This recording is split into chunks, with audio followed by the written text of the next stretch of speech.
Amigos, ¿qué tal? ¿Qué tal? ¿Cómo están?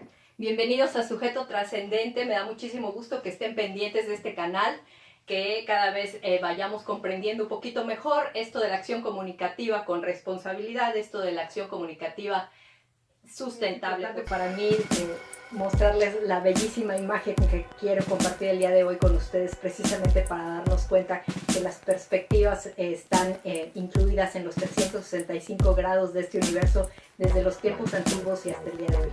Que cada quien tenga su propio nicho no quiere decir que no podamos trabajar en conjunto, ¿verdad? Entonces, amigos, aprovecho esta oportunidad también para invitarles al segundo foro de diálogo, para que ustedes también tengan esta oportunidad de contribuir con sus propias perspectivas, con su propio trabajo hacia el desarrollo sustentable y cultural de este país. Nos vemos vía inbox, nos vemos a través de los comentarios, nos vemos o nos escuchamos a través del teléfono o el correo postal. Yo les voy a ponerse en contacto conmigo precisamente para poder salir adelante juntos. Tenemos posibilidades, vamos a entrar. Les presento el foro de diálogo. Me voy a permitir leérselos directamente. El foro de diálogo que se ha podido llevar a cabo, ¿verdad? Dentro de un marco de vinculación educativa, por aquello de que nuestra perspectiva es psicopedagógica, y el marco de difusión cultural, porque tenemos que hacer extensivo efectivamente nuestro trabajo. Bueno, esto sucede un 22 de octubre del año del 2010 en la Universidad Pedagógica Nacional de la ciudad de Chetumal, en el estado de Quintana Roo. Se ha hecho una convocatoria a nivel publicitario, ¿verdad? Miren, por ejemplo, aquí pueden ustedes ver en el libro cómo se hizo la manta.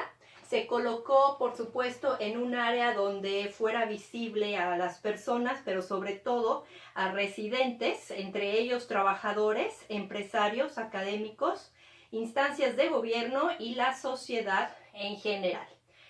El primer foro de diálogo sobre conocimiento, valores, acciones y directrices que coadyuvan y guían el desarrollo de la promoción cultural de la Costa Maya. Bueno, en este caso el trabajo se hizo a nivel turístico. Sin embargo, aquí no nos referimos a lo turístico. Sí es importante decir que todo lo que se ha sintetizado a través de los programas anteriores ha sido una síntesis, sí, en base a estos estudios en el turismo. Sin embargo, esto es algo que se está sacando como resultado efectivamente de haber estado recorriendo distintos lugares, no nada más lo que vamos a mencionar acá. Entonces, bueno, este foro de diálogo se está invitando efectivamente a estas personas para poder conocer quiénes son en ese entonces los promotores de la cultura dentro de la empresa turística.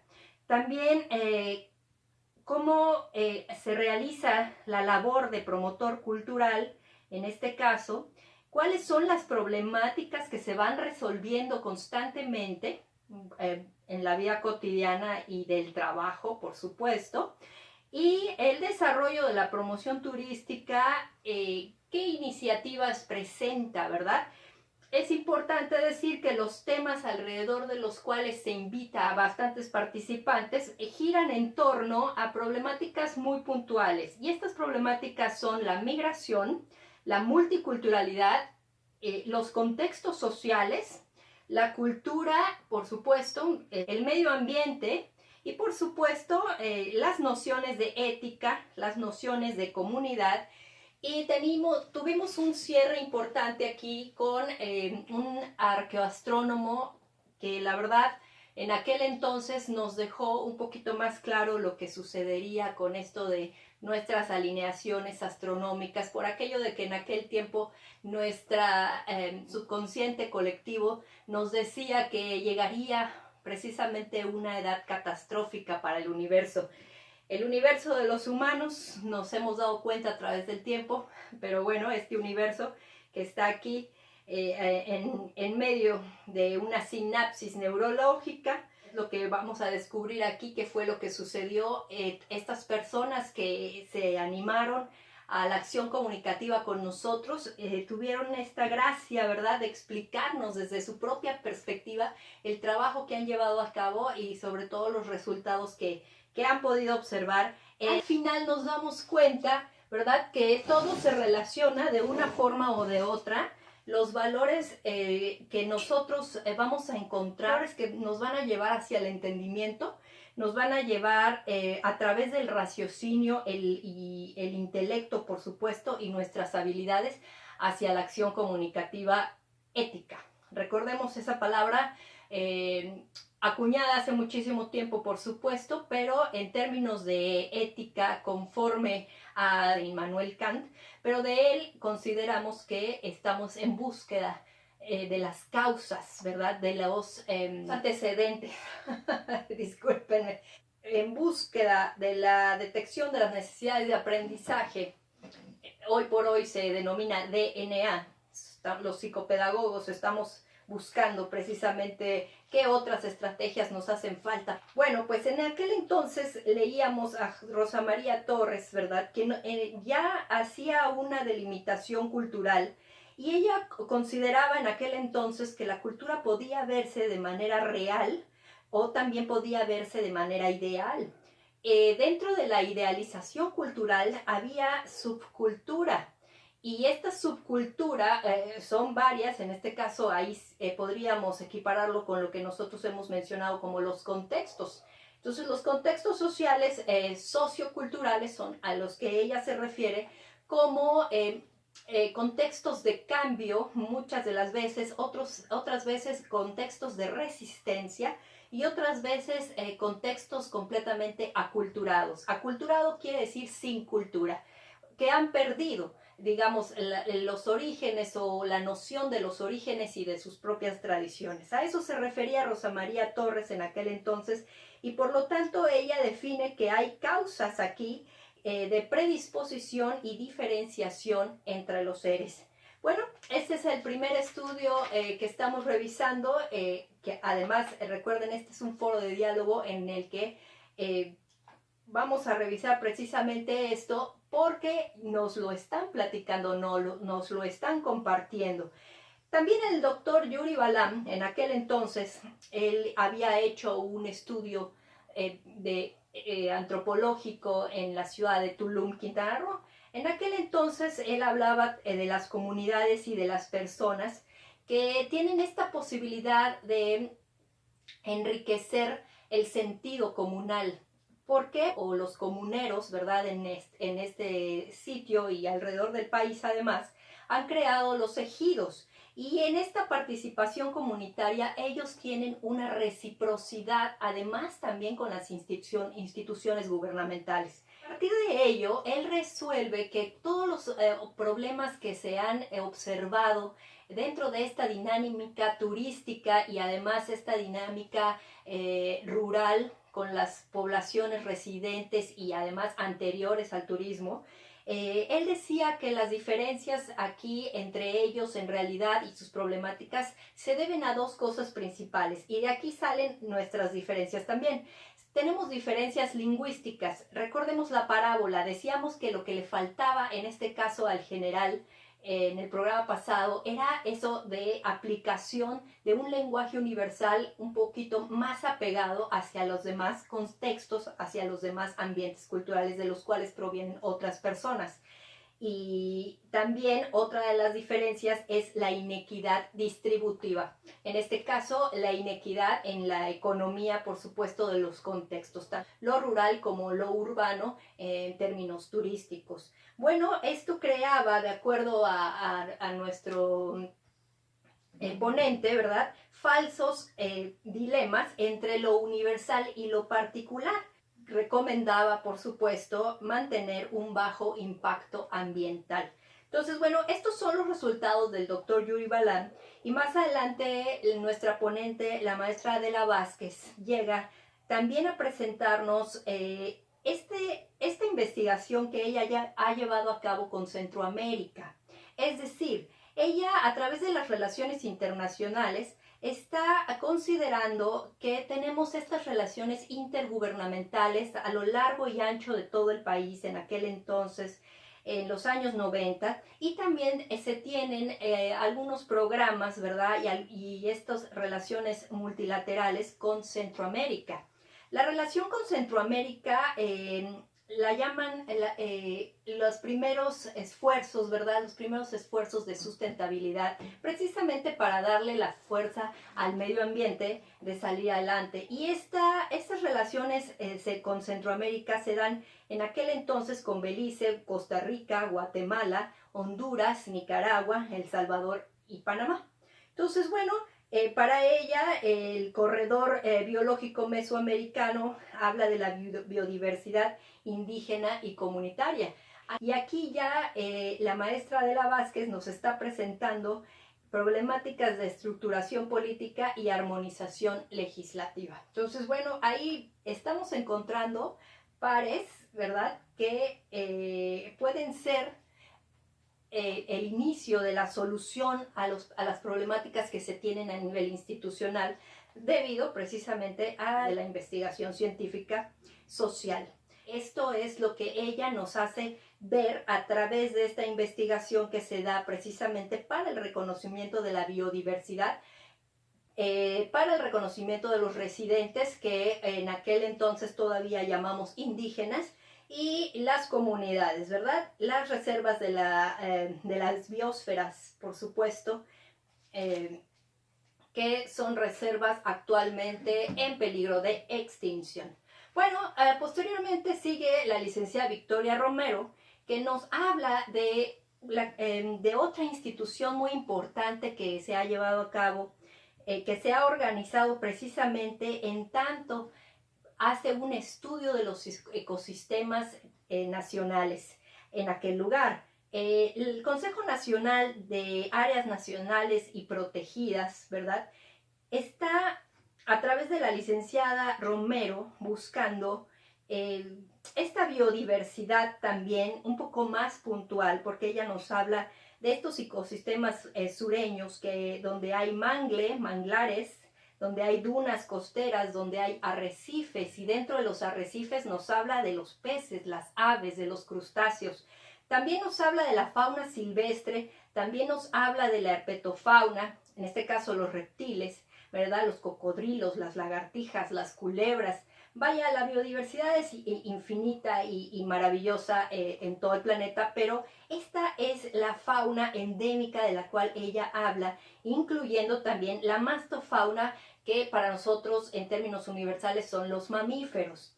Correcto. Bueno, pues toda esta revisión de especies la lleva a ella a un proyecto en el que está impulsando a una cooperativa para los servicios turísticos, pero una cooperativa de trabajadores lugareños, ¿verdad?, que van a hacer un uso público de estos servicios, pero en prevención y del impacto ecológico. Un turismo ecológico que en aquel entonces se vanaglorió, vamos a decirlo de esta forma, con distintivos M, que se llaman distintivos Moderniza en aquel entonces, y también hubo normas que se crearon precisamente para considerar que esta modernidad en la prevención del impacto ecológico pues estuviera arraigada a las empresas ecoturísticas sustentables. Por eso relaciona esta normatividad con esta institución de áreas nacionales protegidas. Aquí lo que vemos importante para nuestra cuestión cultural, ¿verdad?, y compartirles en esta acción comunicativa ha sido el proceso de capacitación de guías y también el compromiso que estos guías van a atribuir precisamente al lugar, y a la vez de la licenciada Yaneli Cardín, ¿verdad?, de una ética que, nos dice en aquel entonces, es una ciencia que estudia actuaciones humanas en tanto se relacionan con los fines que determinan su rectitud y conducta ideal. ¿Les suena?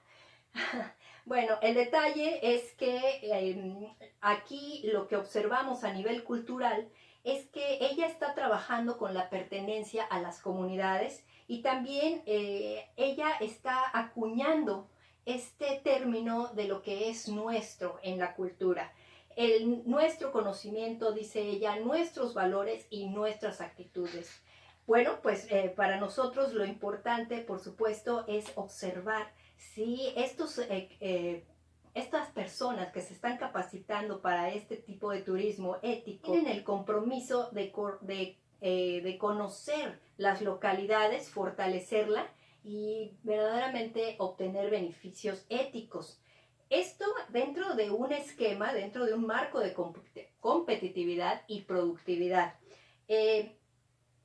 Para ella, lo más importante, ya en términos de contacto con el turismo, va a resultar la belleza y la calidez humana como únicos caminos para el desarrollo en aquel entonces, los únicos caminos que han previsto para poder avanzar en estos términos sociales dentro de la productividad. Y tenemos al arqueólogo Jaime Garduño más adelante, que nos ha hecho reflexionar muchísimo, dándonos a conocer la fecha de inauguración del Instituto Nacional de Antropología e Historia en febrero de 1939.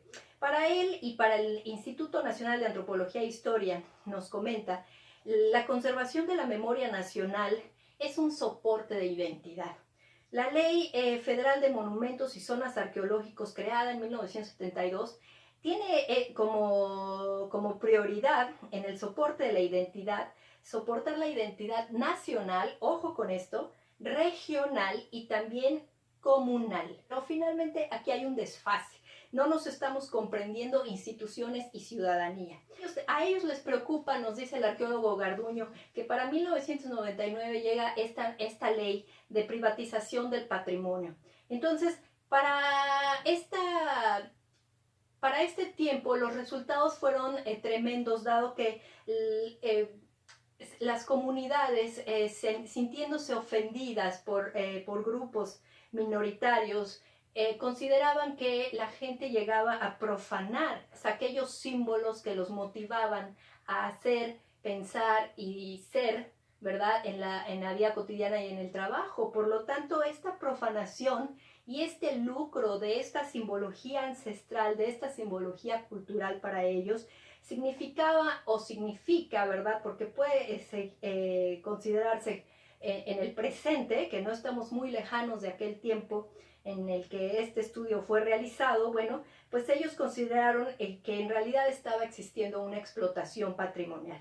Entonces, la problemática aquí es dual también, es una cuestión de apreciación que se estaba dando en términos reales y coleccionismo, es decir, la piratería precisamente de todas estas valores patrimoniales que poco a poco se van yendo hacia museos internacionales.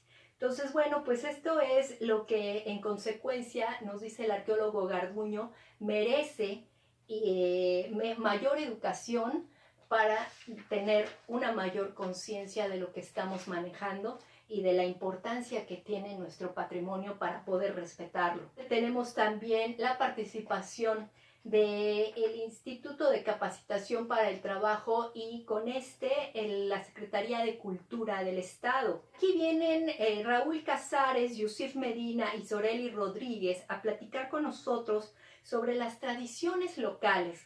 Las tradiciones locales fueron compartidas a través de un video, ¿verdad?, en el que, bueno, podríamos ver las riquezas, podíamos en aquel entonces en el foro, podíamos ver las riquezas, el folclore, la calidez de la gente que nos decía también la licenciada Yaneli y el esplendor natural del paisaje, que todas las localidades, en este caso los residentes, estaban compartiendo con el turismo. Entonces, bueno, para ellos esta calidez es un reflejo precisamente de esta organización comunal y de esta organización de los residentes para poder expresarse y expresar al mundo la importancia de sus tradiciones y de sus rituales. Entonces, ellos,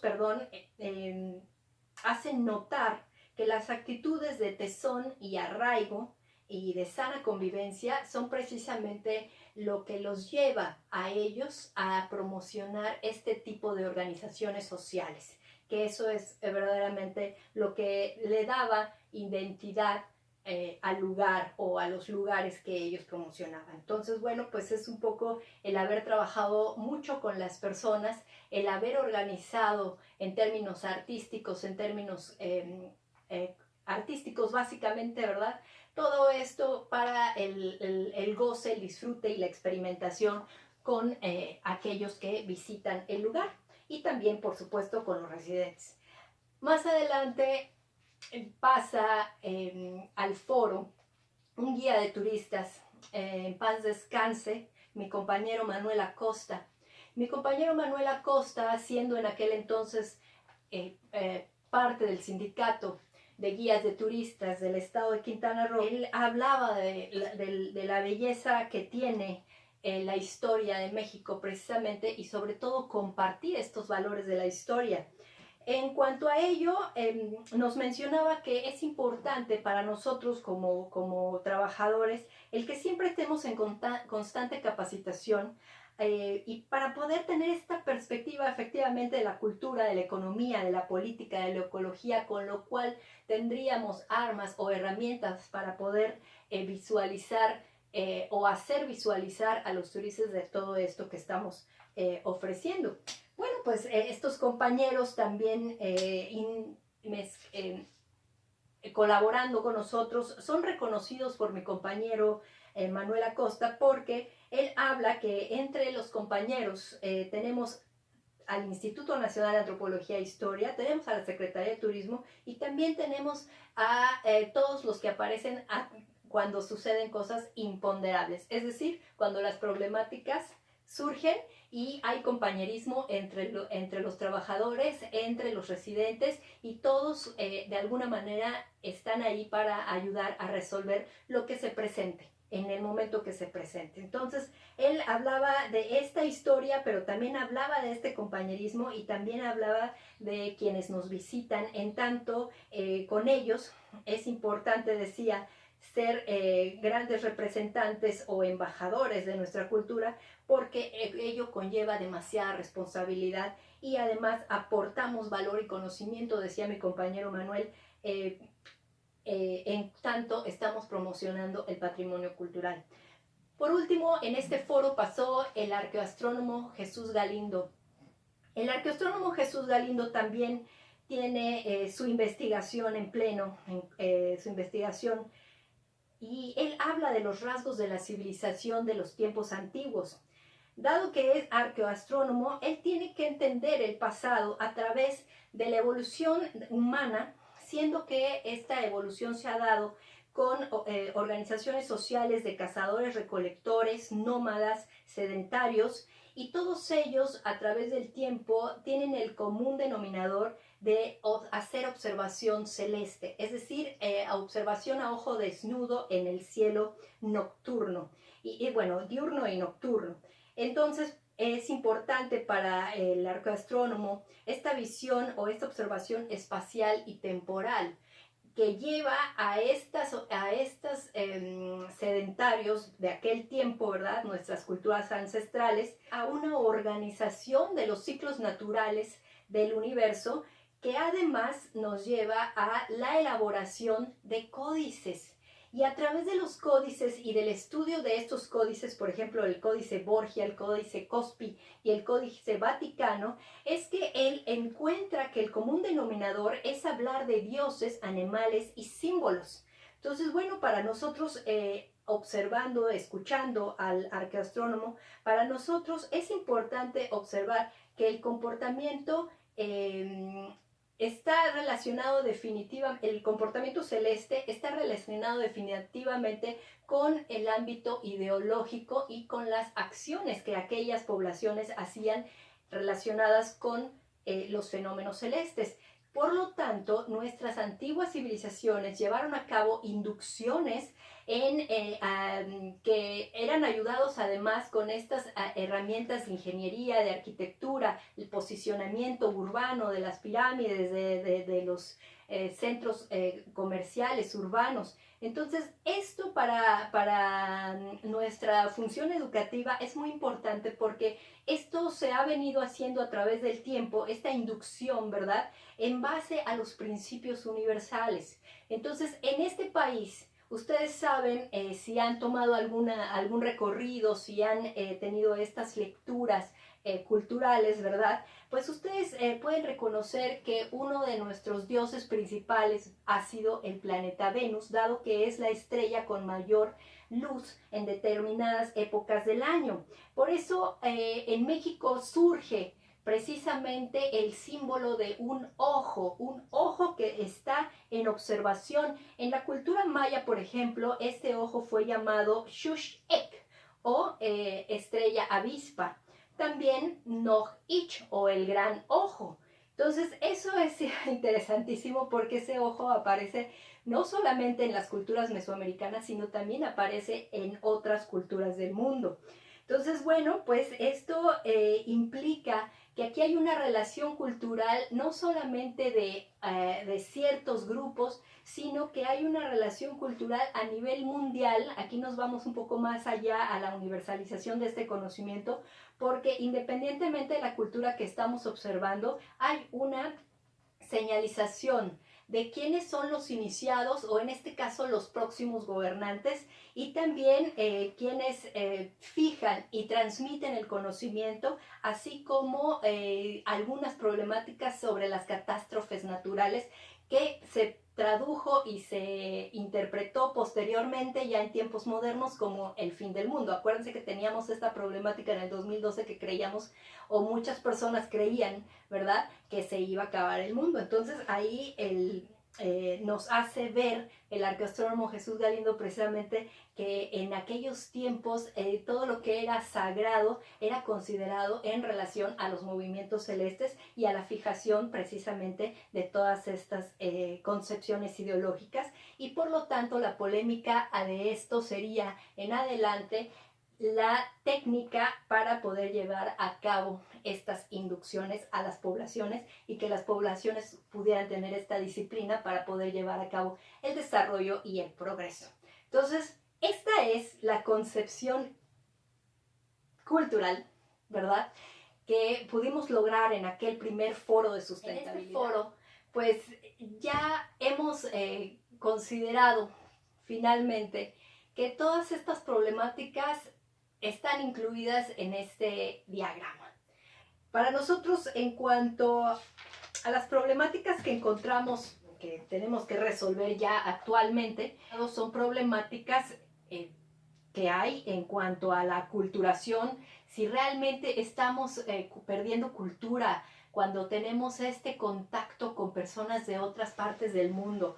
En mi parecer, no estamos perdiendo cultura, estamos fortaleciéndola y estamos expandiendo nuestra cultura. Ese es mi parecer, es el parecer personal de sujeto trascendente, porque precisamente por eso nos esforzamos haciendo este trabajo para que muchas más personas tengan conciencia del significado para nosotros, del significado simbólico y el significado tangible o intangible de todo lo que es México para nosotros. Aprovecho para decir viva los mexicanos, precisamente ahora que estamos en el mes patrio. Decía la maestra Adela Vázquez, porque no existe una comprensión de todo este trabajo que se lleva más allá de nuestras fronteras. Entonces, si al interior no estamos comprendiendo en términos políticos, primeramente, lo importante que es llevar a cabo estas relaciones internacionales y que además estas relaciones internacionales no están aculturadas, ¿verdad? Entonces, si no podemos comprender esto, no podemos realmente tener un avance. En cuanto a la aparición de normas y distintivos y mayores logros para todos los que están dentro del proceso de capacitación, no se ve fácil. La realidad es que no nos está presentando un panorama que sea funcional, en tanto las personas tienen que recurrir a sus propios medios, que muchas veces el contexto no te da este financiamiento para poder llevar a cabo tus trámites. Es decir, en aquellos contextos del turismo, por ejemplo, ahí se dan los huracanes,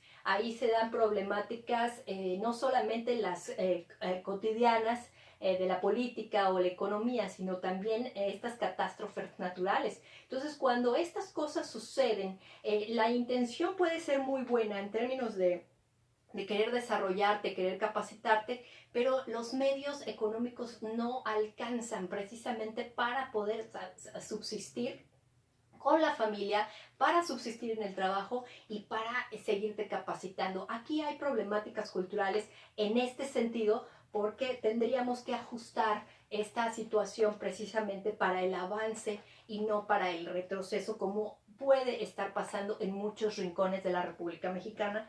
Y posteriormente, pues sí tendríamos que reenfocar, hay que decir, en la competitividad y la productividad. ¿Por qué? Porque también aquí existe otra confusión. Acuérdense que en términos pedagógicos se habla de una educación por competencias y en términos laborales también se habla de la competencia económica. No son lo mismo, no se puede hablar en los mismos términos a pesar de que ambos giros están manejando el mismo concepto. En este caso, por ejemplo, las competencias educativas tienen que ver las habilidades que tenemos que implementar o que desarrollar o que impulsar para que nuestras estrategias nos lleven a los resultados esperados y nuestras experiencias con otras personas, con otros contextos sean saludables. Vamos con Jaime Garduño, ¿verdad? Con quien nos hemos percatado que efectivamente tenemos el problema de apreciación de lo cultural, porque no estamos claros en cuanto a nuestras apreciaciones, lo que significa, y ya lo hemos mencionado en programas anteriores, lo que significa el patrimonio siendo privado, el patrimonio siendo público y el patrimonio siendo comunal. Entonces, aquí vamos haciendo estas ligas necesarias, esta sinapsis precisamente para poder entender el ámbito de lo cultural en toda su extensión, o por lo menos un poquito más allá de lo que normalmente estamos acostumbrados a manejar como cultural, más allá de lo tradicional, más allá de estas vertientes.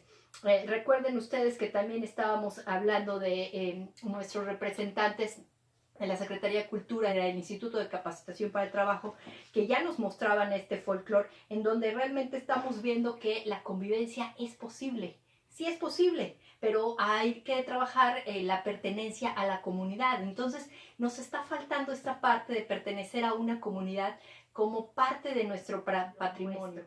Bueno, el guía de turistas, en paz descanse, mi compañero Manuel Acosta, ya nos hacía ver esta responsabilidad que se tiene siendo representante social, siendo representante cultural, y esta importancia que tiene también el hecho de aportar valor y conocimiento más allá de nuestras fronteras, ¿verdad? Incluso dentro del Jesús país. Galindo Trejo, nos estamos yendo hacia la visualización y la importancia que tiene esta ubicación espacial, esta ubicación temporal y esta ubicación energética por la cantidad de gente que se requiere para poder construir y para poder llevar a cabo disciplinas sociales.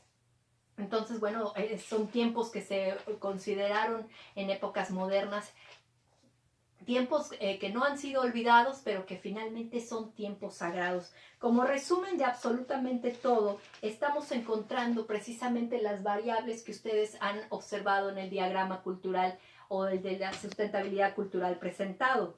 ¿Por qué? Porque nos estamos dando cuenta efectivamente que desde entonces y hasta la fecha nuestros problemas son problemas de comprensión, son problemas del entendimiento. Lo tenemos francamente sujeto trascendente, observamos que no existe el entendimiento, que no lo conocemos. Hemos hecho con nuestros amigos lo que hemos podido, pero y con personas que no han sido nuestras amistades, pero definitivamente para poder llegar a un entendimiento real, pues tendríamos que trabajar mucho más con el raciocinio y mucho más con el intelecto y con las habilidades humanas. Entonces, bueno, pues ya tenemos esta perspectiva humana para la democracia que hemos planteado desde un inicio, pero sí en cuanto al raciocinio vamos a tener que considerar que el raciocinio no es posible si no tenemos este uso del lenguaje y no tenemos estos criterios que nos hagan utilizar el lenguaje en una mayor medida y con mayor comprensión hacia los otros, no nada más hacia la comprensión del conocimiento específico, hacia la comprensión de la singularidad del conocimiento, sino hacia la comprensión de los otros que también tienen su propio conocimiento. A esto es a lo que vamos a llamar el sujeto trascendente, el raciocinio. Y en cuanto al intelecto, vamos a llamar intelecto a la suma de todo ese conocimiento recabado. Como ustedes habrán dado cuenta en el foro de diálogo para la promoción cultural, en este caso, ¿verdad?, en vías de la sustentabilidad cultural, hemos tenido pues estas facultades, ¿verdad?, de vinculación y de difusión educativa para poder atender el intelecto circundante. Entonces el intelecto no se trata de lo que tiene cada una de las personas dentro de sí, sino el intelecto es un todo, es un conjunto de ideas que no solamente a mí me pertenecen y que además comparto con otras personas que están en distintos contextos y que nos llevan a la comprensión mutua. Por eso es muy importante aquí estos términos de reciprocidad, de retroalimentación, de lo que es mutuo, ¿verdad? Aquí es donde estamos acotando verdaderamente lo que es ético en términos culturales, conceptos que tenemos que trabajar, porque si no hacemos esta síntesis no nos queda claro, ¿verdad?, hacia dónde nos estamos dirigiendo en cuanto a la comprensión de lo que es cultural y todo lo que debe ser sustentable. Sí, debemos llevar un paso adelante en cuanto al reconocimiento de quiénes somos nosotros, dado que las estadísticas lo dicen. México es un gran país, no solamente para la inversión económica, es un gran país para el desarrollo de todos estos conceptos sociales. Siendo un país cálido, como decían las licenciadas, ¿verdad?, los maestros, siendo un país cálido, tenemos tantas oportunidades de enseñarle a los otros, a los turistas, a quien sea. Realmente los mexicanos tenemos esta posibilidad de enseñar todos estos métodos que nos han hecho ser quienes somos, y esta pluralidad que sí sabe colaborar, que sí sabe convivir y que sí sabe coexistir.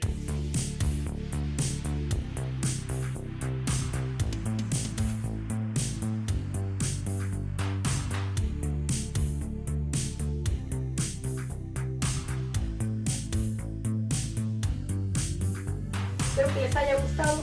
Me da muchísimo gusto saber que están aquí. Suscríbanse, muchas gracias. Y compartan con nosotros cualquier trabajo sano, saludable, que esté llevando a este país a ser mayormente observado y sobre todo reconocido en términos de una mejor distribución de nuestra economía, para que todos nos conozcan. Hasta luego.